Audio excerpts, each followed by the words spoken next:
Hello guys, David Knox here. Welcome to this YouTube videos, and today we're going to go through some of the recaps that I want to talk about since the market has picked up its volume for the last week or so. So in total, I've made 400,000 between BTX and PRPO. Both of them traded extreme volume like usual that we had in the last 5 months. So overall, I haven't been actively traded for almost 2 months. So I have made some mistakes here and there. I want to talk about them, and hopefully you and me can both learn from my mistakes. We will get better at trading, and let's get into the recaps. So first ticker I want to talk about will be GME. I have been swinging this from the 180s since there's massive amount of resistance around 200.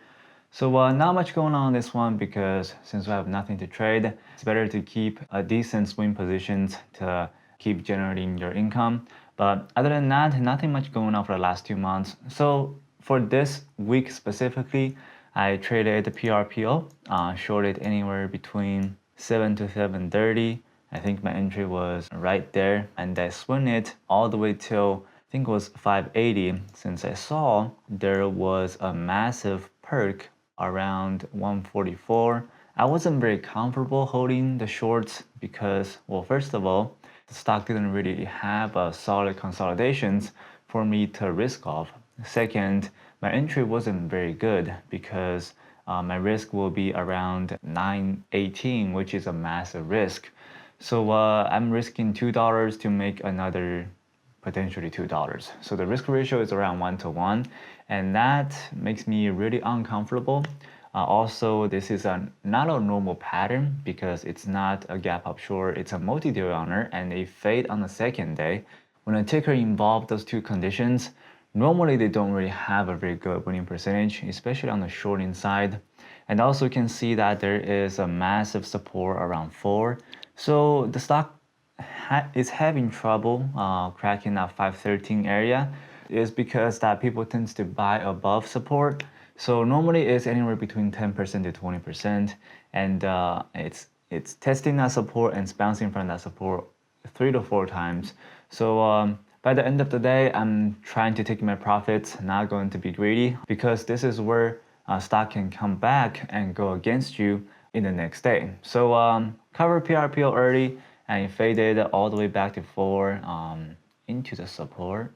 So right about here, and it's bouncing from support now. Didn't really trade this one perfectly, but next time I'll try to hold it a little bit longer, at least probably hold 1/3 of my positions into the next day. All right, the next one I want to talk about will be BTX. Now this one was a little bit tricky, and I was patient enough to catch the backside, but not patient enough to hold all the way until where I wanted. One of the reasons why I didn't hold this one for very long, since my entry was around 70, I think my entry is around $68 to $70 area. And you can see that there is a massive amount of support formed around April 30th. So if you look at the overall chart, now you can see it traded about 50 million volume on that day. So there is a 15 million volume on a $40 stock formed as a solid support. So when I'm shorting that 68, you kind of want to cover above the support, right? In that specific day, I took my first cover around 52. Yeah, 52 right here, then cover the rest around 58 because it's right at the support. So I'm not very confident that the stock will keep fading, even though it's on the backside, but there's way too much support for me to watch in the stock for the entire day. So BTX, same thing as the PRPO, both of them faded through the support, especially BTX, PRPO faded right at the support. So for those two tickers, I'll be always recommend you guys, even though you see these type of tickers that they fade much further than you think, or you want to be safe by trying to cover your positions before the support.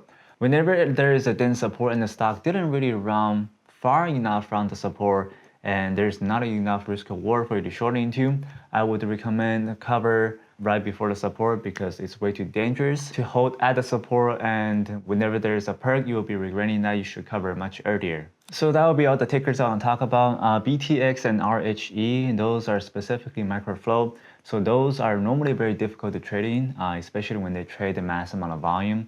So in here, I'm not going to go over too much about them. Just be careful that when they're under $15, they're much easier to squeeze when the stock is going up to $80.